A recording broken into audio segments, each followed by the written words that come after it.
Elements जुड़ चुके हैं। उसके अगले दिन ही 25 तारीख को my father was pulled bye a crowdy mob and it was almost lynched near the stage of Jantar Mantar. This happened on 25th and around 2 p.m. he was unconscious at the RML hospital for about 4 hours. रात को 10 बजे के करीब पापा के colleagues उन्हें घर लेके आए और उनकी यूनिफॉर्म पूरी खून से लाल थी। उन्हें ऐसे देख के हमारे लिए बहुत पेनफुल था। हमने जब उनसे पूछा कि पापा ये कैसे हुआ, तो उन्होंने बताया कि बेटा कोई बात नहीं, ड्यूटी के टाइम पर छोटी मोटी चोटें लगती रहती हैं, पर मतलब उनके सर पे 4 टाँके आए हुए थे जो कि छोटी मोटी चोट नहीं थी। वो रात हमारे लिए बहुत मुश्किल थी। और जब मैंने सोशल मीडिया खोल के देखा तो सोशल मीडिया पे मेरे ही पापा को क्रिमिनल बता रहे थे। और उसके अगले दिन ही जब मुझे पता चला कि जिन लोगों ने मेरे फादर पे अटैक किया था वो लोग सुप्रीम कोर्ट जा रहे हैं अपना क्राइम वॉश आउट करने और उन्हीं के खिलाफ कंप्लेंट करने के लिए, सारे पुलिस वालों के खिलाफ कंप्लेंट करने के लिए, मुझे बहुत बुरा लगा। और मुझे लगा कि मुझे भी जाना चाहिए अपने फादर की जस्टिस के लिए। और मुझे बाकी पुलिस फैमिलीज का भी साथ मिला। हम लोग सुप्रीम कोर्ट गए, हमने एडवोकेट से रिक्वेस्ट करी और एडवोकेट ने हमारी बात ऑनरेबल सुप्रीम कोर्ट के सामने रखी और हमें भरोसा दिलाया गया कि हमारे भी इक्वल राइट्स हैं as the citizen of this country और हमें भी जस्टिस मिलेगा। सीमा जी, आप कुछ बताना चाहेंगे? नमस्कार।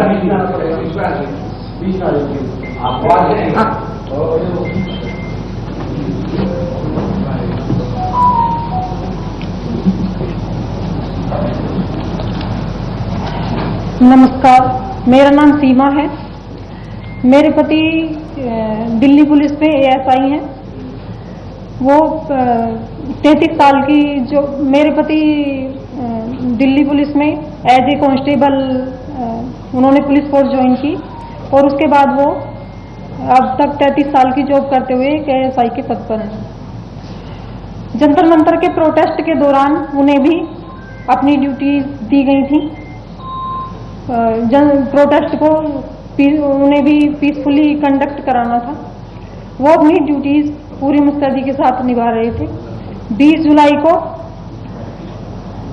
वो जल्दी ही अपने घर से रोज की तरह अपना टिफिन लेकर जैसे जाते हैं, उसी तरह से 20 जुलाई को भी वो जल्दी ही निकल गए।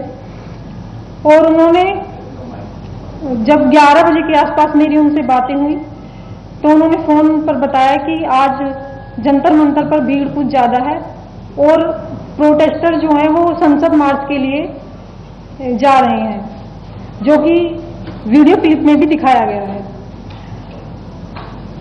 और उसके बाद मैंने पुलिसकर्मी की पत्नी होने के नाते सिर्फ यही कहा कि आप अपना ख्याल रखें। फिर उसके बाद मेरी उनसे कोई बात नहीं हुई। और शाम को 7 बजे जब मैंने उनका फोन मिलाया और उनसे बात हुई तो वो एक हॉस्पिटल LNJP हॉस्पिटल में एडमिट थे और अपना ट्रीटमेंट करा रहे थे। उन्होंने कहा कि जो भीड़ है वो ज्यादा उग्र हो गई थी और भीड़ के अंदर कुछ शरारती तत्व भी शामिल हो गए थे, जिन्होंने पुलिस फोर्स पर गमलों से, जो भी उनके हाथ में चीजें आ रही थी, चप्पलों से, जूतों से और पत्थरों से उन्हें पुलिस फोर्स को घायल कर दिया था, जो कि एक वीडियो क्लिप में भी दिखाया जा रहा है। और उसके बाद उनकी फोन की बैटरी डेड होने की वजह से मेरी उनसे कोई बात नहीं हुई। शाम को, रात को जब वो 11 साढ़े, ये सब सुनकर मैं बहुत ज्यादा घबरा गई थी। जब तक वे घर नहीं आए तो मेरी प्रतिक्रिया बहुत ही ज्यादा मेरे लिए बहुत पेनफुल थी। उसके बाद जब वो 11 बजे घर आए तो उन्होंने बताया कि छात्रों की प्रोटेस्ट में छात्रों के साथ साथ कुछ शरारती तत्व और असामाजिक तत्व भी थे। उन्होंने पुलिस फोर्स पर जो पुलिस फोर्स ने संसद की सुरक्षा के लिए बैरिकेडिंग की गई थी उसको तोड़ दिया और पुलिस फोर्स पर चप्पलों, जूतों और पत्थरों से पुलिस फोर्स पर हमला किया। और मेरे पति को भी जो ड्यूटी के दौरान हेलमेट दिया जाता है, उनका हेलमेट भी पूरी तरह से टूट गया था। और यदि कोई पत्थर का टुकड़ा हेलमेट टूटने के बाद उनके सर पर लगता तो शायद वो आज इस दुनिया में नहीं रहते। ये सोचकर और ये उनके बताए जाने पर मैं इतनी ज्यादा मतलब मेरी रूह कांप गई थी कि इसके बाद मेरा और मेरे परिवार का क्या होता। मैं अपनी संसद में बैठे हुए जो मेरे चुने हुए प्रतिनिधि हैं, मैं उनसे निवेदन करना चाहती हूं कि हमारे जो पुलिसकर्मी हैं और उनके जो परिवार हैं, उनके बारे में भी संसद में कुछ मतलब उनके राइट के बारे में या उनकी ड्यूटी पे जो उन पर हमले होते हैं उनके बारे में संज्ञान लिया जाए।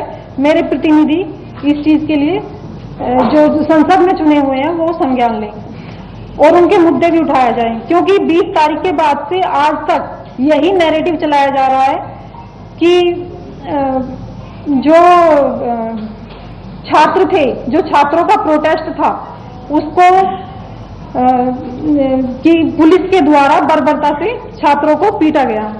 लेकिन ऐसा नहीं है, ये अलग एक प्रोटेस्ट का एक हिस्सा दिखाया जा रहा है, जबकि प्रोटेस्ट का दूसरा हिस्सा कुछ हो रही है। और मैं अपने चुने हुए प्रतिनिधियों से यही निवेदन करना चाहती हूँ कि वो अपने जो संसद की सुरक्षा में पुलिसकर्मी लगे रहते हैं और उस संसद की जो एक हमारे देश का सम्मान है, मेरे देश का सम्मान है, उसकी सुरक्षा में जो पुलिसकर्मी हर समय और देश की आंतरिक सुरक्षा में जो पुलिसकर्मी हर समय लगे रहते हैं, उनके बारे में भी संसद में कुछ मुद्दे उठाए जाएं। Thank you so much. हाँ, लक्ष्य आप बताएंगे कुछ?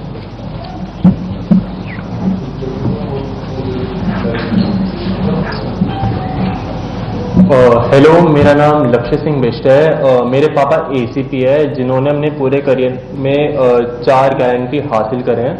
मेरे ग्रैंडफादर बीएसएफ में थे, उन्होंने 1971 की जंग में लड़ाई करी थी। मेरे पापा भी जंतर मंतर के फ्रंट लाइन से उनकी ड्यूटी लगी थी प्रोटेस्ट में। And on 25 May at 2 PM मुझे पता चला कि मेरे फादर को उनके हेड पे इंजरी आ रखी है उनके फ्रेंड के थ्रू। जब मैंने फोटो देखी तो उनके हेड को शेव कर रखा था और उनके हेड पे लाइक स्टिचेस लग रहे थे 4। उसको देख के I was like really frustrated and मैं बहुत डरा हुआ था। जब मेरे पापा घर आए तो उन्होंने मुझे बताया कि जो स्टूडेंट्स की जो प्रोटेस्ट है उसमें स्टूडेंट्स नहीं है, उसमें राउडीज, उसमें एग्रेसर्स हैं जो लाइक इस अपॉर्चुनिटी का यूज कर रहे हैं just to create chaos. And on 25 में अनप्रोवोक्ड उन्होंने मेरे पापा और उनकी टीम के ऊपर पेल्टिंग स्टार्ट कर दी। उस टाइम मेरे पापा बिल्कुल भी प्रिपेयर नहीं थे, वो अपने सबऑर्डिनेट्स को ब्रीफ कर रहे थे। And when the pelting started मेरे पापा अपने सीनियर ऑफिसर्स को लाइक एक सेफ प्लेस में सिक्यूर करने चले गए, बट एक स्टोन उनके हेड पे हिट कर गया एंड उनका सर फट गया और उन्हें इंजरी हो गई। कुंजन, आप कुछ और शेयर करना चाहेंगे?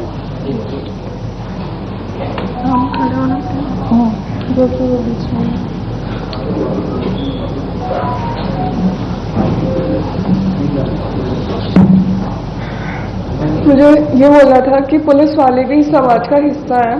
जिस पार्लियामेंट में लोग पॉलिटिशियंस और जिस पार्लियामेंट में पॉलिटिशियंस पुलिस वालों को क्रिमिनल बोल रहे हैं, उसी पार्लियामेंट को प्रोटेक्ट करने के लिए मेरे पापा ने इतनी सारी सीरियस इंजरीज ली हैं। और मुझे यही बोलना था कि I am a proud daughter of a marine commando and a police officer, जिन्होंने स्टूडेंट प्रोटेस्ट के नाम पर इकट्ठा हुए क्रिमिनल्स की भीड़ के बीच में सिंसेरिटी से ड्यूटी निभाई है। उन्होंने लिंच होने के बाद भी अभी तक स्टूडेंट्स के बारे में कुछ भी बुरा या फिर नेगेटिव नहीं बोला है। उन्हें बस अपनी ड्यूटी परफॉर्म करते टाइम चोट लगी है। Thank you. लक्ष्य आप कंटिन्यू करना चाहेंगे? मैं जब भी ऑनलाइन जाता हूँ एंड जब भी मेरे फ्रेंड्स मुझे रील्स भेजते हैं एंड ट्विटर पे लिंक्स भेजते हैं कि उसमें पुलिस के खिलाफ बहुत ज़्यादा डेडिकेटेड टर्म से बात करी जाती है, उनके एकदम खिलाफ होते हैं, हमारी साइड की कोई बात भी नहीं करता। मेरे पापा बोलते हैं कि इस पे मुझे ध्यान नहीं देना चाहिए बिकॉज ये बस दोनों साइड को ट्रिगर करने के लिए, ये वन साइड मीडिया है एंड ये बस केओस क्रिएट करने के लिए। पर जब मेरे फादर के साथ ये हुआ I was really disappointed and frustrated. और एंड पार्लियामेंट में भी इसके बारे में कुछ बात नहीं हो रही, पुलिस वालों का क्या, जिनको जो इंजर उनका क्या। एंड फिर मुझे पता चला कि जो एग्रेसर्स थे उन्होंने पुलिस के खिलाफ ही एप्लीकेशन डाल दी कि उनके साथ अनजस्ट हुआ है। मैंने और बहुत सारी फैमिलीज ने पुलिस की, उन्होंने भी मिलकर प्ली डाली कि हमारे भी राइट्स हैं। ऑनरेबल सुप्रीम कोर्ट खुद कहता है कि everyone is equal in front of law and everyone has right to life.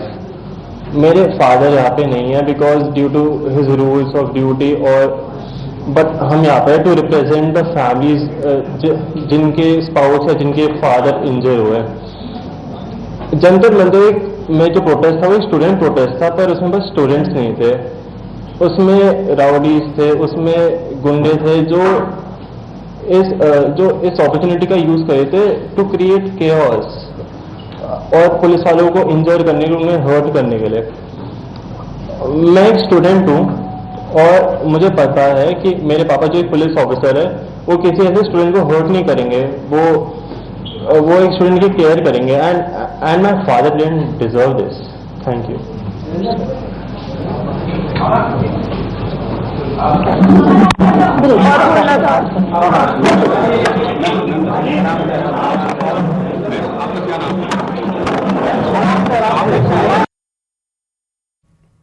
तो जंतर मंतर पर जो पुलिसकर्मी घायल हुए थे उनके परिवार के लोग आज पहुंचे हैं और प्रेस कॉन्फ्रेंस उन्होंने की है और प्रेस कॉन्फ्रेंस के जरिए अपना दर्द भी साझा किया। उनका कहना है कि उनके पिता ड्यूटी पर तैनात थे, जरूरत पड़ी तो इस तरीके की चीजें उन्होंने की हैं और वो घायल हुए, लेकिन उनका दर्द कोई समझने वाला नहीं है और अपने पिता के लिए, अपने पिता के न्याय के लिए भी वो कोर्ट पहुंचे हैं। वहां पर दरवाजा खटखटाया है, पिटीशन लगाई है ये कहते हुए कि वो भी भारत के नागरिक हैं और उनके भी अधिकार हैं। तो एक पुलिसकर्मी जो घायल हुए उनकी पत्नी आई, एक की बेटी आई और एक का बेटा आया, जिन्होंने बताया कि 20 जुलाई को किस तरह से हिंसा हुई थी और इस दौरान उनके अपने भी घायल हुए थे।